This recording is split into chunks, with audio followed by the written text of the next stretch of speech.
Hello बच्चों, आप सभी का एक बार फिर से स्वागत है आपके अपने प्यारे से यूट्यूब चैनल कंबूसर पे। आज हम आपके सामने लेके आए हैं बोर्ड के महत्वपूर्ण प्रश्नों की श्रृंखला का तीसरा वीडियो।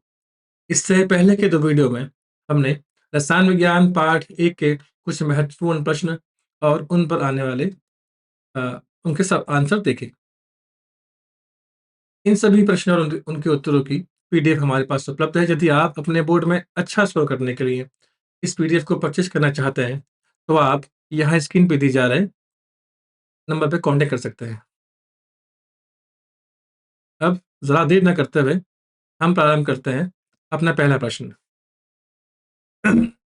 तो बच्चों, जैसा कि आपको सामने स्क्रीन पे दिखाई दे रहा है, हमारा अगला प्रश्न है अणुसंख्य गुणधर्म क्या होता है? ये प्रश्न बोर्ड में पूछा गया है। बच्चों ध्यान से देखो, मैं यहाँ देख पा रहा हूँ कि यहाँ साफ-साफ लिखा हुआ है अणुसंख्य गुणधर्म। इसके नाम से ही हमें मालूम पड़ता है कि ये क्या है। इंग्लिश में इनको हम क्वालिटेटिव प्रॉपर्टीज बोल लेते हैं। अब बच्चों अणुसंख्य गुणधर्म क्या होते हैं? तो विलयन के ऐसे गुण जो कि अणुओं की संख्या पर डिपेंड करते हैं। ठीक है बच्चों, विलयन के ऐसे गुण जो विलेय के अणुओं की संख्या पर डिपेंड करते हैं, उन्हें हम कहते हैं अणुसंख्य गुणधर्म। याद रखिए कि ये विलेय की प्रकृति पर डिपेंड नहीं करते, केवल अणुओं की संख्या पर डिपेंड करते हैं। ठीक है बच्चों, ये 4 प्रकार के होते हैं। पहला होता है वाष्प दाब में आपेक्षिक अवनमन, जिसके ऊपर बोर्ड में अलग सवाल पूछे गए हैं। इसके साथ ही बच्चों, हमारा जो अगला अणुसंख्य गुणधर्म होता है, वह है क्वथनांक में उन्नयन। हम धीरे-धीरे इन सभी टॉपिक की ओर बात करेंगे।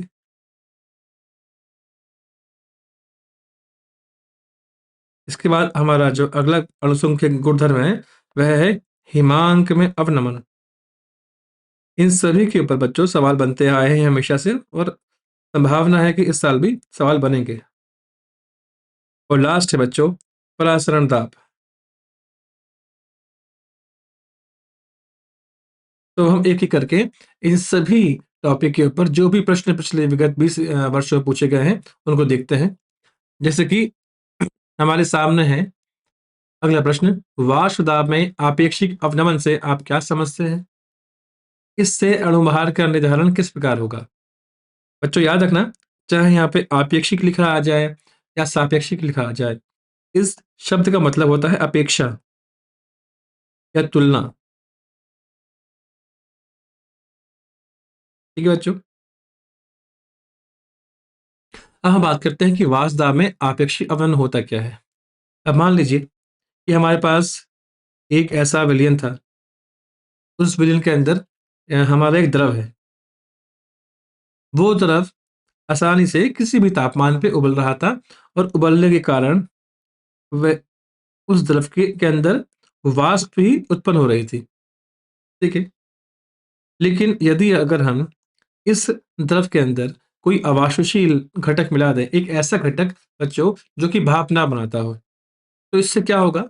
जैसे ही हम एक नॉन वोलेटाइल सॉल्यूट इस द्रव में मिलाएँगे, तो ये जो भाप बन रही थी, ये कम बनेगी।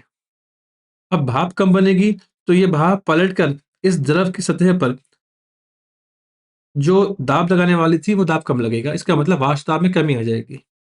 तो बच्चों, इसी को हम बोलते हैं वाष्प दाब में आपेक्षिक अवनमन। अपेक्षा हम इसलिए करते हैं क्योंकि जब हम वाष्प दाब में इस कमी की तुलना शुद्ध वाष्प दाब से कर देंगे, तो उसको हम बोल देंगे आपेक्षिक अवनमन।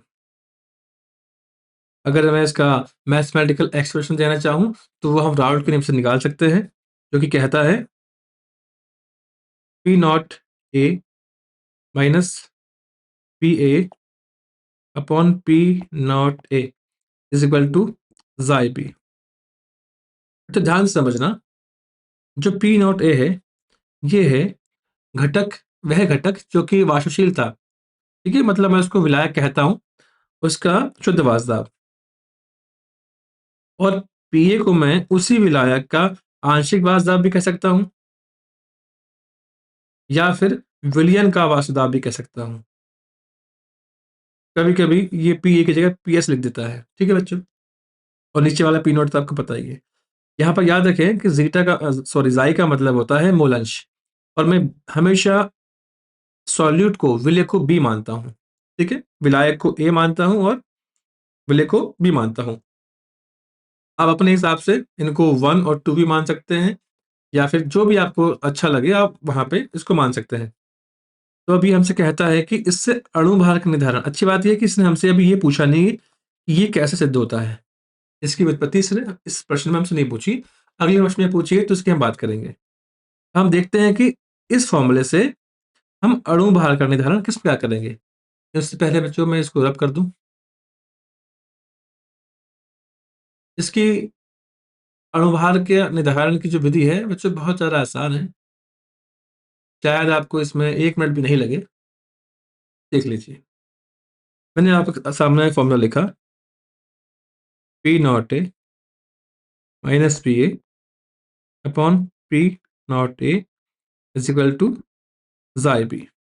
हाँ, इससे पहले जो हम लिखते हैं कि माना कि किसी विलायक का शुद्ध वाष्प पी नॉट ए है, उसका आंशिक वाष्प पी ए है, तथा विलय के मूलांश ज़ाई बी हैं। ये लाइन हम ऊपर लिख सकते हैं, उसकी कोई खास ज़रूरत नहीं होती है। लेकिन प्रारंभ आप वहीं से करेंगे। अब मतलब ध्यान से देखो, हमें निर्धारण करना है अणु भार का, मॉलिक्यूलर वेट का। लेकिन यहाँ पर 1, 2, 3, 4 पद लिखे हैं, और इन 4 पदों में से ऐसा कौन-सा पद है जिसके अंदर अणु भार आ सकता है? तो बच्चों ये और ये तीनों तो वाष्प दाब की बात करते हैं। ये तीनों किसी भी हाल में अणु भार को निर्धारित नहीं कर सकते, तो मात्र एक बचता है ज़ाई बी, विलय का मूलांश। अगर यहाँ लिखना चाहें हम, ज़ाई बी को इस तरह से लिख सकते हैं, घटक बी के मोल बट्टे कुल मोल। ठीक है बच्चों? और यदि आपका यह विलयन तनु हो, तो हम सभी को पता है कि तनु विलयन के लिए जो विलय के मोल होते हैं उनको नगण्य मान लिया जाता है, नेग्लिजिबल मान लिया जाता है, बहुत ही सूक्ष्म मात्रा मानी जाती है। इसका मतलब हम मानते हैं कि Na प्लस Nb जो है ये लगभग बराबर माना जाता है Na के। अब यदि मैं इसी बात को यहाँ पे अप्लाई करता हूँ, तो मैं इसको लिख सकता हूँ xi B is equal to Nb upon Na। हम सभी को पता है इसका मतलब होता है बी के मोलों की संख्या, इसका मतलब है ए के मोलों की संख्या, और मोलों की संख्या फॉर्मूला होता है भार बटे अणु भार। ठीक है बच्चों? तो इसको हम मैं यहाँ थोड़ा-सा ओपन करता हूँ, xi B is equal to विलय का भार बटे विलय का अणु भार। याद रखना हमको यही निकालना है, अपॉन विलायक का भार बटे विलायक का अणु भार। अब बच्चों ये जो वैल्यू आई है ज़ाई बी की, इसको मैं पुट करता हूँ इधर।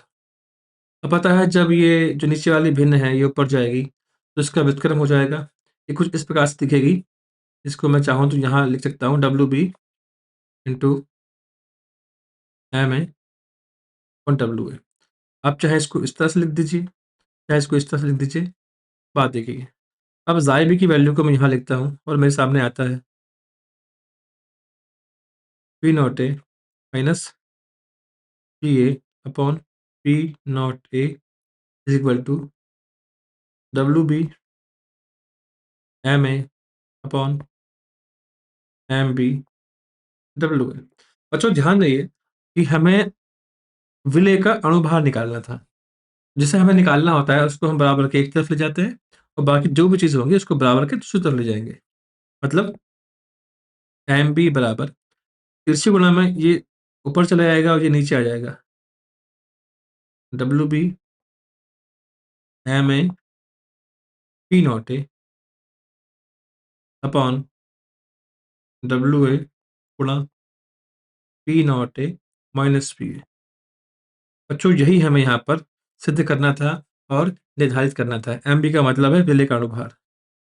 आशा है कि आपको ये छोटी-सी डेरिवेशन समझ में आई होगी। हम जंप करते हैं अपने अगले प्रश्न की ओर। ये 2025 में आया है, 2 मार्क्स में आया था। पहली बार इतना का प्रश्न बना था, किसी विलयन के लिए वासुदाब में आपेक्षिक अवनमन विलयन में विलेय के मूल अंश के बराबर होता है। बच्चों, ये ज़्यादा कुछ और नहीं पूछ रहा है, ये इसी एक्सप्रेशन की बात कर रहा है। ठीक है बच्चों, सामने लिखी हुई है आपके। ये बोल रहा है कि इस एक्सप्रेशन की हमको करनी है व्युत्पत्ति। तो बच्चों, इस व्यंजक की व्युत्पत्ति करने के लिए हमको थोड़ा-सा राउल्ट का नियम देखना पड़ेगा। ठीक है? हम जानते हैं कि राउल्ट का नियम कहता है कि किसी विलयन में उपस्थित किसी भी वाष्पशील घटक का आंशिक वाष्पदाब उस घटक के मूल अंश के समानुपाती होता है। ये बात हम सब लोग जानते हैं और ये बात मैंने पिछली वीडियो में बताई भी थी आपको। अगर मैं सिद्ध करना चाहूँ इसको तो मैं लिख सकता हूँ Pa बराबर K ज़ाई ए। ये K कहाँ से आया? आप जब समानुपाती का चिन्ह हटाते हैं तो बराबर आता है, साथ में नियतांक आता है। इसके बाद हमको पता है कि zeta A plus zeta B is equal to 1 होता है। अब यहाँ पे ये मैं मानता हूँ, मैं सिर्फ़ घटक A की बात करता हूँ, तो मैं मानता हूँ कि जो घटक B का मूल अंश है वो 0 है। इसका मतलब ज़ीटा A की वैल्यू 1 हो गई। और इस वैल्यू को मैं यहाँ रख दूँ, तो निकल के आता है P is equal to K। अब सवाल यहाँ पर ये है कि जब यहाँ पर अ, दूसरा घटक है ही नहीं, तो हम इस दाब को आंशिक दाब क्यों बोलते हैं? इसको हम शुद्ध वाष्प दाब क्यों नहीं बोलते?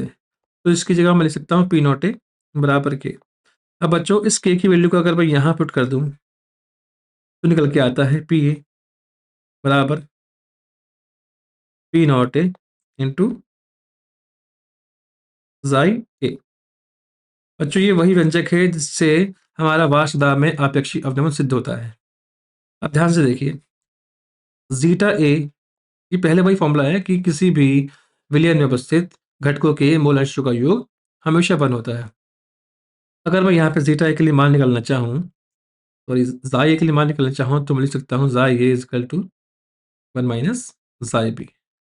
अब इस वैल्यू को मैं रख देता हूँ इस समीकरण में। इसको आप समीकरण 2 बोल लीजिए, इसको आप 1 कह दीजिए, उससे कुछ ज़्यादा डिफ़रेंस नहीं आता है। आपको पता होना चाहिए कि आप कर क्या रहे हैं। तो मैं यहाँ कर सकता हूँ P A बराबर P नॉट ए ब्रैकेट में 1 माइनस ज़ाई बी। अब मैं इसकी गुणा यहाँ भी कर दूँ, इसकी गुणा यहाँ भी कर देता हूँ, तो मेरे पास आता है P A बराबर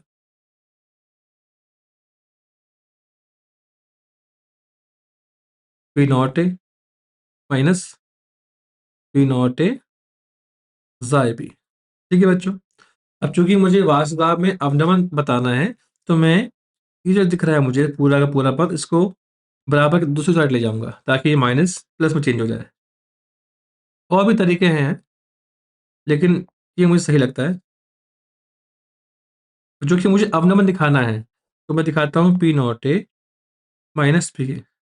तो ध्यान रखो यहाँ पर जो P नॉट है, ये विलायक का शुद्ध वाष्प दाब है, जबकि जो PA है, ये विलायक का आंशिक वाष्प दाब है। और जो चिन्ह माइनस का है, माइनस का चिन्ह हमेशा हमको कमी के बारे में बता रहा होता है कि यहाँ पे इतनी कमी आ रही है। तो बच्चों, ये जो आप देख पा रहे हैं सामने, यही है आपका वाष्प दाब में अवनमन। हाँ, अभी ये आपेक्षिक अवनमन नहीं है। आपेक्षिक अवनमन के लिए हमें इस P नॉट A को इसके अपॉन में लिखना पड़ेगा। P not A minus PA upon P not A। और बच्चों, यही बात हमको सिद्ध करनी थी। ये बोर्ड 2025 में 2 मार्क्स में पूछा गया है। मुझे उम्मीद है कि आपको ये डेरिवेशन भी अच्छे से समझ में आई होगी। अगर आपको कोई भी चीज़ ऐसी है जो समझ नहीं आ रही या आपकी कुछ और भी रिक्वायरमेंट है, तो आप नीचे कमेंट बॉक्स में हमको बता सकते हैं, ताकि हम आगे और भी जो हमारी गलतियाँ हैं, उन पे अच्छे से काम कर पाएँ। बच्चों, अब इसी कड़ी में आपका अगला क्वेश्चन है, तनु विलयनों में क्वथनांक में उन्नयन और हिमांक में अवनमन होता है, इसका कारण? अच्छा, याद रखें, दोनों का कारण सेम होता है, दोनों का कारण अलग-अलग नहीं होता। इसको आप एक एग्ज़ाम्पल के तौर पे समझ जाना। मान लीजिए कि एक बॉक्स में आपका सिर्फ पानी था, जल था और वो जल किसी भी तापमान पे उबलता है और भाप बनाता है, मान लीजिए। अब यदि आपने इसके अंदर कोई एक ऐसा घटक मिला दिया जो भाप ना बनाता हो, मान लीजिए चीनी आपने इसके अंदर मिला दी। अब जब चीनी मिलाएँगे, तो क्या ये अभी भी उतने ही तापमान पे उबल उबल रहा होगा? नहीं बच्चों, ये अब उस तापमान पे नहीं उबलेगा। क्यों? क्योंकि इसकी सतह के ऊपर कहीं-कहीं पर विलेय के मोल आ गए हैं, कहीं-कहीं पे विलायक के मोल हैं। विलेय के मोल, विलायक के मोल। तो जहाँ पर आपका विलायक है, ये तो आसानी से भाप बन रहा होगा, लेकिन जो ये विलेय है, ये आसानी से भाप नहीं बन रहा होगा और हमें इसको वाष्प में बदलना है। तो आप क्या करेंगे? आप तापमान बढ़ाएँगे, ठीक है? और तापमान का मतलब ही जिस तापमान पे कोई चीज़ उबलती है, उसी को बच्चों क्वथनांक कहा जाता है, ठीक है? तो जैसे ही आपने तापमान को बढ़ाया, आपका क्वथनांक बढ़ गया, उसमें वृद्धि हो गई, उसमें उन्नयन हो गया, एलिवेशन हो गया बच्चों। इस बात को आप समझ लीजिए। और यही लॉजिक यहाँ इस्तेमाल करते हुए कि अगर पानी बर्फ बन रहा था 0 डिग्री सेल्सियस पे, तो क्या जब आप उसमें चीनी मिला दोगे, क्या संभावना है कि वो अभी भी 0 डिग्री सेल्सियस पे जमता होगा? नहीं बच्चों। अगर आपको उसको अब जमाना है तो आपको वो तापमान 0 से भी नीचे लेके जाना पड़ेगा। तो इस कड़ी में क्या होगा, जो हिमांक था, जिस तापमान पे कोई द्रव जम जाता है, उसको हिमांक कहा जाता है। और अगर आपको इस चीनी मिले हुए पानी को जमाना है, तो आपको ये और कम करना पड़ जाएगा। इसलिए हिमांक में कमी आएगी, कमी का मतलब अवनमन या डिप्रेशन। मुझे उम्मीद है कि आपको ये बातें बहुत अच्छे से समझ में आ रही होंगी। ठीक है बच्चों? इसके बाद अगला प्रश्न है, क्वथनांक में उन्नयन का कारण। बच्चों, इससे पहले वाला प्रश्न भी 1 मार्क्स में आया था और ये भी 1 नंबर में ही आया है, जो कि मैंने अभी-अभी आपको समझा दिया। इसके बाद है मोलल अवनमन स्थिरांक पर टिप्पणी लिखिए। तो बच्चों, मैं यहाँ 2 बातें, एक मोलल अवनमन, एक मोलल उन्नयन, दोनों को एक साथ ही बताता हूँ आपको। मोलल अवनमन स्थिरांक क्या होता है? ठीक है? अगर आपको समझ नहीं आ रहा होगा सर हिंदी में, तो मोलल डिप्रेशन कांस्टेंट, वहाँ मोलल कह देगा या मोलर कह देगा तो आप ज़्यादा कन्फ्यूज़ मत हो जाना। ठीक है? तो यहाँ है आपका मोलर एलिवेशन कांस्टेंट। याद रखिए, अवनमन स्थिरांक का एक नाम और है, उसको हम बोलते हैं क्रायोस्कोपिक स्थिरांक।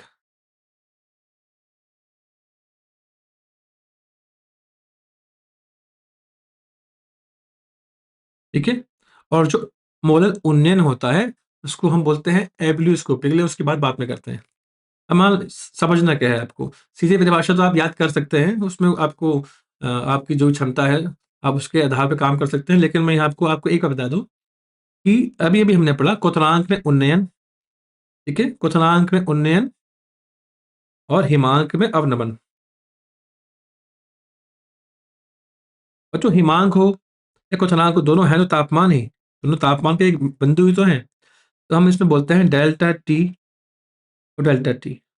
बॉइलिंग पॉइंट के लिए यहाँ बी लगा देंगे और फ्रीजिंग पॉइंट हिमांक के लिए यहाँ पे एफ लगा देंगे। ठीक है बच्चों? तो बच्चों, कुछ प्रयोगों से मालूम पड़ा कि जो डेल टीबी होता है, ये डायरेक्टली प्रोपोर्शनल होता है मोललता के, मोललता के। ठीक है बच्चों? अब इसके बाद तो मैं आपको अगले क्वेश्चन में बताऊंगा। ये दोनों क्वेश्चन बच्चों सेम ही, आप अगर आपने एक समझ लिया, दूसरा भी समझ लिया, फर्क सिर्फ बी और एफ का आ रहा है यहाँ पर। ठीक है? ये आपका अ, हिमांक में अवनमन है, ये क्वथनांक में उन्नयन है। बी से बॉइलिंग पॉइंट, एफ से फ्रीजिंग पॉइंट बच्चों। ठीक है? अगर मैं यहाँ कहूँगा आपसे कि मैं इसको हटा दूँ, डेल टी एफ बराबर के एफ एम। तो बच्चों, यहाँ पे जो आपको के एफ दिख पा रहा है ना, यही के एफ है आपका क्रायोस्कोपिक कांस्टेंट या मोलल अवनमन स्थिरांक। ठीक है? लेकिन आपसे ये नहीं पूछ रहा है, आपसे यहाँ पूछ रहा है इसकी परिभाषा। टिप्पणी तो बच्चों आप यहीं से लिख सकते हैं। परिभाषा क्या है? अगर मैं आपसे कहूँ कि अगर मैं इस एम को हटा दूँ, तो क्या होगा? डेल्टा टी एफ बराबर हो जाएगा के एफ के।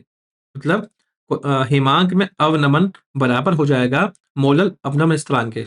अब बच्चों, इसको हटाने का तरीका क्या है कि मैं इसका मान 1 ले लूँ और मोललता 1 कब आ सकती है? सबको पता है मोललता का फ़ॉर्मूला होता है विलेय के मोल बटे विलायक का भार। अगर विलेय का मोल भी 1 हो, विलायक का भार भी 1 किलोग्राम हो, तो 1/1 = 1 ही तो होता है। ठीक है? तो मैं यहीं से इसकी परिभाषा को बना सकता हूँ कि यदि किसी विलायक के 1000 ग्राम में विलेय का केवल 1 मोल उपस्थित हो, तो हिमांक में अवनमन ही मोलल अवनमन स्थिरांक होता है। दोबारा कह दे रहा हूँ, यदि विलेय का 1 मोल उपस्थित है विलायक के 1000 ग्राम में या 1 किलोग्राम में, समझना बच्चों, तो उस समय जो हिमांक में अवनमन होगा वही होगा आपका मोलल अवनमन स्थिरांक। और बच्चों सेम इसी वे में हम उन्नयन स्थिरांक, जिसको हम एब्लियोस्कोपिक बोलते हैं, ebullioscopic constant, same del T B proportional होता है मोलैलिटी के। पहले की तरह करता हूं, डेल टी बी बराबर के बी एम। अब मुझे बताओ, ये डेल टी बी इस के बी के बराबर कब होगा? जब एम का मान 1 हो जाए। ठीक है बच्चों, और एम का मान 1 कब होगा? जब 1 मोल विलेय का उपस्थित हो विलायक के 1 किलोग्राम में या 1000 ग्राम में। वही परिभाषा, यदि विलेय का 1 मोल विलायक के 1000 ग्राम में उपस्थित होता है, तो क्वथनांक में उन्नयन ही मोलल उन्नयन स्थिरांक होता है बच्चों। तो यही बात आपको अपने बोर्ड परीक्षा में लिख के आनी है बच्चों। उसके बाद हम जाते हैं अपने अगले प्रश्न पर, जो है परासरण और विसरण में अंतर। ठीक है, तो हम सीधे ही यहाँ पे अंतर करते हैं बच्चों। यहाँ पे ये प्रश्न जो है आपके बोर्ड में 2 नंबर में पूछा जाता है। तो अगर आप यहाँ पे केवल 3 अंतर भी लिखते हैं तो काफी रहेगा, पर्याप्त रहेगा जस्टिफाई करने के लिए परासरण और विसरण में डिफरेंस को। तो बच्चों एक बात याद रखना कि परिभाषाएं हमेशा पहला अंतर होता है किसी के बीच। अगर मैं बताऊं आपको कि परासरण क्या है, विसरण क्या है, तो अगर मैं यहाँ लिखता हूँ आपका परासरण, यहाँ लिखता हूँ विसरण। बच्चों अगर थोड़ा समझ के चलना, विलायक के कण, याद रखना विलायक मतलब पानी, कम से कम पानी लेते हैं। यदि विलायक के कण कम सांद्रता से अधिक सांद्रता की ओर जा रहे हों, तो इसको बोला जाता है परासरण। और यदि विलेय और विलायक दोनों हो सकता है विसरण के अंदर, ये अधिक से कम की ओर जा रहे हों, अधिक से कम सांद्रता वाले क्षेत्र की ओर जा रहे हो, तो इसको हम बोलते हैं विसरण। अच्छा, दूसरा अंतर हम यहाँ बोल सकते हैं कि परासरण के लिए हमेशा एसपीएम, सेमी परमेबल मेम्ब्रेन, मतलब अर्ध पारगम्य झिल्ली, एक ऐसी झिल्ली जो केवल अपने अंदर से आधी चीजों को पार होने देती है। आधी जब मैं बोलता हूं इसका मतलब क्या हुआ? इसका मतलब हुआ केवल सिलेक्टिव चीजों को, जो कि आकार में बहुत छोटी होती हैं, जैसे जल के अणु। ये विलेय के अणु को अपने से पार होने नहीं देती। लेकिन विसरण में किसी प्रकार के एसपीएम की आवश्यकता नहीं होती है। बच्चों जो परासरण होता है ये केवल एक दिशा में होता है।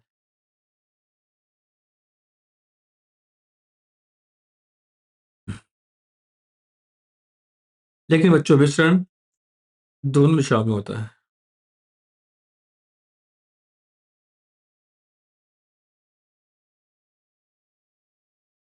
और चौथा आप इसकी परिभाषा लिख सकते हैं, ये कम से अधिक की ओर होता है। याद रखिए ये बात मैंने उसकी परिभाषा के लिए लिखी थी। कम से अधिक की ओर होता है और ये अधिक से कम की ओर होता है। और एक अंतर आप और बताना चाहें, 3 अंतर काफी हैं वैसे तो इस बात को याद रखें, पराचरण द्रव विलयनों में या द्रव अवस्था में पाया जाता है। ठीक है, विसरण द्रव में, गैस में और ठोस, तीनों प्रकार के विलयन में मिल जाता है। तो मुझे उम्मीद है कि आपको ये क्वेश्चन ठीक से समझ में आया होगा।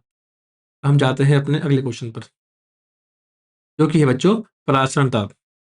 तो बच्चों अभी भी आपने देखा, मान लीजिए कि ये एक कंटेनर है, इस कंटेनर के अंदर एक एसपीएम है, यहाँ से पानी के अणु यहाँ को जा रहे हैं।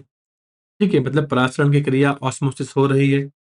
अब आपने क्या किया, यहाँ पे एक पिस्टन लगा दिया। पिस्टन का मतलब बच्चों जैसे कि पिचकारी या फिर जिससे आप साइकिल के टायर में हवा भरते हैं और यहाँ से आपने प्रेशर को अप्लाई किया, ठीक है? आप प्रेशर अप्लाई करते हैं और इतना प्रेशर अप्लाई करते हैं कम से कम बच्चों याद रखना कम से कम, ठीक है? कि जो जल के अणु, विलायक के अणु यहाँ से यहाँ की ओर जा रहे थे, उनका जाना रुक जाता है। मतलब दूसरे शब्दों में जो परासरण क्रिया है, वो रुक जाती है बच्चों, ठीक है? तो इसी कम से कम न्यूनतम बाहरी दाब को जिसके कारण परासरण की क्रिया स्टॉप हो जाती है, रुक जाती है, ब्लॉक हो जाती है, उसको हम बोलते हैं परासरण दाब। और बच्चों इसका मैथमेटिकल एक्सप्रेशन अगर मैं देना चाहूँ तो वो होता है पाई इज़ इक्वल टू CRT। बस परासरण दाब का सिंबल है पाई। CRT भी लिखा दिखेगा आपको या पाई इज़ इक्वल टू NVRT भी लिखा हुआ दिख सकता है। वही पाई इज़ इक्वल टू MRT भी दिख सकता है, जो कि C हो, N/V हो या फिर M हो, ये तीनों ही सांद्रण को दर्शाता है। ठीक है बच्चों? इसके बाद हमारा जो अगला क्वेश्चन था वो है प्रतिलोम परासरण। बच्चों ये होता क्या है? अभी मैंने इस सवाल की बात करी थी आपसे। मैंने कहा कि मैंने बाहर से दाब इतना लगाया है कि परासरण की क्रिया रुक गई। लेकिन यदि मैं दाब को थोड़ा-सा अधिक कर दूँ, तो क्या होगा? इसका मतलब है जल यहाँ से अब यहाँ की ओर जाने लग जाएँगे। यही परासरण की क्रिया उल्टी हो जाएगी। क्या हो जाएगी बच्चों? उल्टी। मान लीजिए कि मेरी तरफ कोई ट्रेन आ रही है, अगर मैं शक्तिमान हूँ तो। मेरी तरफ कोई ट्रेन आ रही है और मैंने पूरी ताकत लगा के उस ट्रेन को रोक दिया है और ट्रेन रुक गई। बच्चों अगर मैं इससे ज़्यादा ताकत लगा दूँ, फ़ोर्स लगा दूँ तो क्या होगा? ट्रेन पीछे को चली जाएगी। ठीक है बच्चों? इसका मतलब है ट्रेन रिवर्स हो गई है। ठीक है? तो यहाँ पर हम ट्रेन का एग्ज़ाम्पल से समझ रहे थे, बहुत ही बेतुका एग्ज़ाम्पल है लेकिन कोई बात नहीं, आपको समझ में आना चाहिए। अब यहाँ पे हम बात करते हैं परासरण की, कि अगर परासरण एक तरफ से हो रहा था, आपने दाब लगाया और परासरण क्रिया को रोक दिया। लेकिन अगर आपने दाब, जो बाहरी दाब है, वह परासरण दाब से अधिक लगा दिया, तो बच्चों क्या होगा? आपकी जो ये परासरण की प्रक्रिया थी, ये उल्टी हो जाएगी और इसको हम बोल देंगे व्युत्क्रम परासरण या बच्चों प्रतिलोम परासरण। इसका एक अनुप्रयोग भी पूछा जाता है। तो बच्चों आपको पता होगा हम बोलते हैं कि हमारे घर में आरओ लगा हुआ है, आरओ सिस्टम। आरओ कुछ नहीं होता, रिवर्स ऑस्मोसिस ही होता है। इसका इस्तेमाल जो है समुद्री जल को पीने योग्य बनाने के लिए या जो पानी हमारे घरों में आता है, उसको शुद्ध करने के लिए किया जाता है। ठीक है? कहते हैं समुद्री जल के विनमकीकरण के लिए, मतलब उससे नमक को बाहर निकालने के लिए। बच्चों नमक क्या है? सॉल्युट ही तो है ना? और एसपीएम जो होती है वो इस नमक को, इस सॉलिड को अपने से पार होने देगी नहीं। इसलिए इसमें इस्तेमाल किया जाता है प्रतिलोम परासरण का। अब बच्चों अगला सवाल है अतिपरासरी। बच्चों क्वेश्चन नंबर 41, 42 और 43 सेम ही है, तो मैं आपको इसको 42 में समझा देता हूँ कि समपरासरी, अतिपरासरी और अल्पपरासरी विलयन क्या होते हैं। तो बच्चों मान लीजिए कि हमारे पास 2 विलयन हैं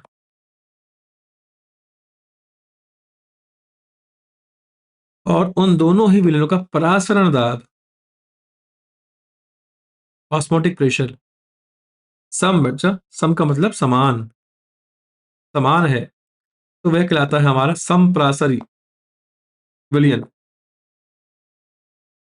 और अगर उन दोनों में से किसी एक का जो परासरण दाब है वह अधिक है, अधिक का मतलब बच्चों अति परासरी, परासरी से समझना परासरण दाब, अति परासरी। और बच्चों यदि परासरण दाब दूसरे वाले का कम है तो इसको बोला जाएगा अल्प परासरी। ठीक है बच्चों? हाँ बच्चों एक बात ध्यान रखना, समपरासरी में तापमान को स्थिर माना जाता है। ठीक है? हो सकता है कि इस सवाल को भी कहीं ना कहीं से बना के दे दें, तो याद रखना समपरासरी विलयन के अंदर जो हमारा तापमान होता है वो कांस्टेंट होता है, स्थिर रखते हैं उसको। ठीक है बच्चों? इसके बाद हमारा अगला सवाल है जीव द्रव्य कुंचन क्या होता है? प्लाज्मोलिसिस क्या होती है? बच्चों यदि हम जीवित कोशिका को, अब चाहे मानव कोशिका हो या जंतु कोशिका हो या पादप कोशिका हो, उस जीवित कोशिका को अगर किसी विलेय मैं नमक की ही बात करता हूँ, नमक के बहुत ही सांद्र विलयन में रखते हैं, तो बच्चों क्या होता है? आपको पता है, ये होती है परासरण की क्रिया और परासरण की क्रिया क्या होता है? कम से अधिक की ओर, कम सांद्रता से अधिक सांद्रता की ओर गमन। तो अगर आप जीवित कोशिका को रख देंगे नमक के बहुत ही सांद्र विलयन में, ठीक है बच्चों? तो क्या होगा? जो पानी होगा, जो विलायक होगा, वह जीवित कोशिका से बाहर निकल के आ जाएगा और उस नमक के विलयन में चला जाएगा। और बच्चों ये बात बताने की मुझे आपको आवश्यकता नहीं है कि जब किसी चीज़ से पानी निकलता है, तो वह चीज़ सिकुड़ जाती है। ठीक है बच्चों? तो क्या होगी, हमारी जो जीवित कोशिका थी, वह सिकुड़ जाएगी, संकुचन हो जाएगा। उसके जीव द्रव्य का संकुचन हो जाएगा, जिसको हम बोलते हैं जीव द्रव्य कुंचन या जीव द्रव्य संकुचन। ठीक है बच्चों? अब हमारा अगला सवाल है, छिला हुआ अंडा जल में रखने में फूलता है, परंतु शांत नमक या सिर्फ नमक के विलयन में सिकुड़ जाता है। ऐसा क्यों है? तो बच्चों 1 नंबर में अगर ये आपसे पूछ लिया जाए, तो इसका सीधा-सा आंसर है परासरण के कारण।